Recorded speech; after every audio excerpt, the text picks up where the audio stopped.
नमस्कार साथियों, स्वागत है आप सभी का मेरे YouTube channel Dharmraj edu hub पर।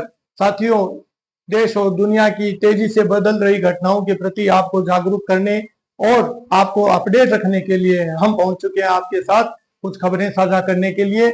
इनमें से पहली खबर, अमेरिकी सीनेट में इजराइल को मिलने वाली 3.3 अरब की फंडिंग का घोर विरोध किया गया है।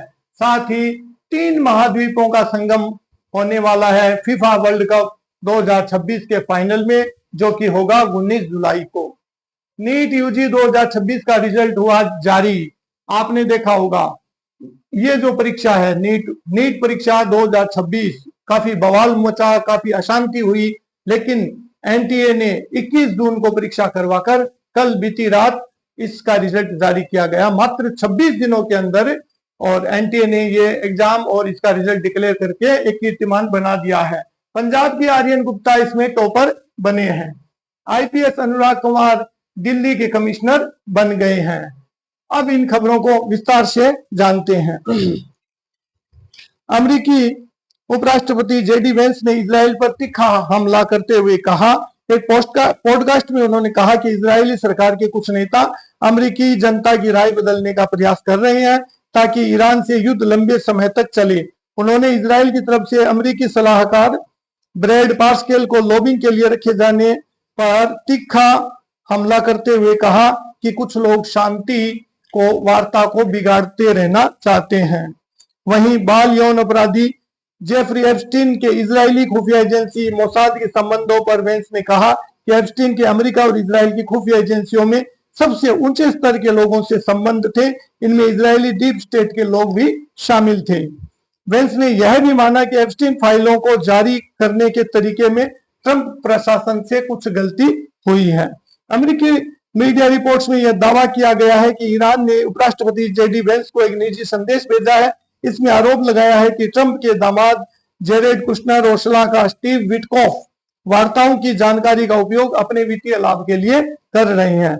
अमेरिकी सीनेट में इजराइल को दी जाने वाली 3.3 अरब डॉलर की मदद पर डेमोक्रेट और रिपब्लिकन आमने सामने हो गए हैं। डेमोक्रेट सांसदों ने मदद खत्म करने के पक्ष में वोट किया, रिपब्लिकन मदद रोकने के विरोध में थे। प्रस्ताव के पक्ष में 104 और विरोध में 314 वोट पड़े। इसी दौरान ईरान ने आरोप लगाया है कि अमेरिका ने अहवाज से एक कैंसर अस्पताल के पास हमला किया, जिसमें कीमो करा रहे 211 मरीजों को तत्काल वहां से हटाना पड़ा। अमेरिका ने बुधवार को दिन में भी हवाई हमले किए। ईरान के तेहरान, तटीय इलाकों, केशमद्वीप, चाहबाद पोर्ट समेत उत्तरी ईरान के एक हवाई अड्डे को निशाना बनाया। जवाब में ईरान ने भी बहरीन, कुवैत और जॉर्डन पर मिसाइल व ड्रोन स्ट्राइक की है। अमेरिकी नेवी ने नाकेबंदी तोड़ने का प्रयास कर रहे एक ईरानी टैंकर को भी ध्वस्त कर दिया है। बात करते हैं खेल जगत के समाचारों की। रविवार को फीफा विश्व कप 2026 का मैच न्यूजर्सी के मैदान पर खेला जाएगा और ये देखने लायक होगा कि यहाँ पर 2 महाद्वीपों की संस्कृति, दक्षिण अमेरिका की खेल संस्कृति और यूरोप की खेल संस्कृति और दर्शकों की भावनाओं का जमावड़ा देखने को मिलेगा। मैदान में अर्जेंटीना की कप्तान लियोनेल मेसी के अनुभव का जादू दिखाई देगा, तो स्पेन के कप्तान रोड्रिगो हर्नांडेज रफ्तार दिखाई देगी है। एंजो फर्नांडेज इतिहास दोहराना चाहेंगे तो युवा लामिन यामाल इतिहास का नया अध्याय लिखेंगे। इस तरह से 2 बार स्पेनिश टीम फाइनल में पहुंची है और एक बार 2010 में स्पेन ने यह खिताब अपने नाम किया है। अर्जेंटीना की बात करें तो 7 बार फाइनल में पहुंची है, जिसमें से 1978, 1986 और मौजूदा 2022 के वर्ल्ड कप का फाइनल इन्होंने जीता है। इस तरह से ये यहाँ पर एक रोमांचक मैच देखने को मिल सकता है। अब बात करते हैं यूजी नीट 2026 के रिजल्ट की। 11.21 लाख से अधिक अभ्यर्थी परीक्षा में सफल घोषित हुए। प्रतियोगिता इस वर्ष भी बेहद कड़ी रही। राष्ट्रीय स्तर पर 2 अभ्यर्थी आर्यन गुप्ता और पंशुल बंसल ने 715 अंक हासिल करके संयुक्त रूप से शीर्ष स्थान पर अपना कब्जा जमाया। सफल अभ्यर्थियों के में 58% से अधिक छात्राएं रही, जो महिला उम्मीदवारों के शानदार प्रदर्शन को दोहराता है। जनरल ईडब्ल्यूएस श्रेणी की क्वालिफाइंग कट ऑफ 213 अंक तथा ओबीसी एससी एसटी श्रेणी की 177 अंक रही।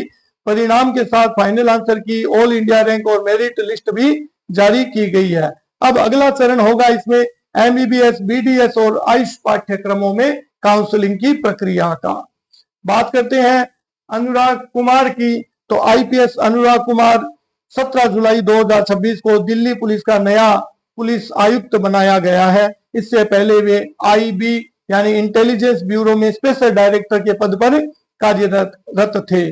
1994 बैच के आईपीएस अधिकारी हैं और अरुणाचल प्रदेश, गोवा, मिजोरम और केंद्र शासित प्रदेशों के कैडर के अधिकारी रहे हैं। मूल निवास इनका उत्तर प्रदेश है। इनकी शैक्षणिक योग्यता बीई बैचलर ऑफ इंजीनियरिंग है और लगभग 32 वर्षों का पुलिसिंग का इनका अनुभव है। दिल्ली में पुलिस में विभिन्न महत्वपूर्ण पदों पर कार्य करने के अलावा लंबे समय तक इंटेलिजेंस ब्यूरो से आप जुड़े रहे हैं और वर्तमान में ये दिल्ली पुलिस के 27वें कमिश्नर के पद पर शोभायमान होंगे। अनुराग कुमार आईपीएस अपनी शांत कार्यशैली, खुफिया जानकारी आधारित पुलिसिंग और आंतरिक सुरक्षा के अनुभव के लिए जाने जाते हैं। दिल्ली पुलिस के प्रमुख के रूप में उनकी नियुक्ति को राष्ट्रीय सुरक्षा और कानून व्यवस्था के दृष्टिकोण से महत्वपूर्ण माना जाता है। बाकी इन खबरों के बारे में आप क्या सोचते हैं, कमेंट बॉक्स में आकर के आप अपना मार्गदर्शन दे सकते हैं। यदि हमारा वीडियो आपको पसंद आया हो तो इसे लाइक करें, सब्सक्राइब करें और अपने दोस्तों के साथ इसे साझा करना न भूलें और बेल आइकॉन को अवश्य दबा दें। धन्यवाद।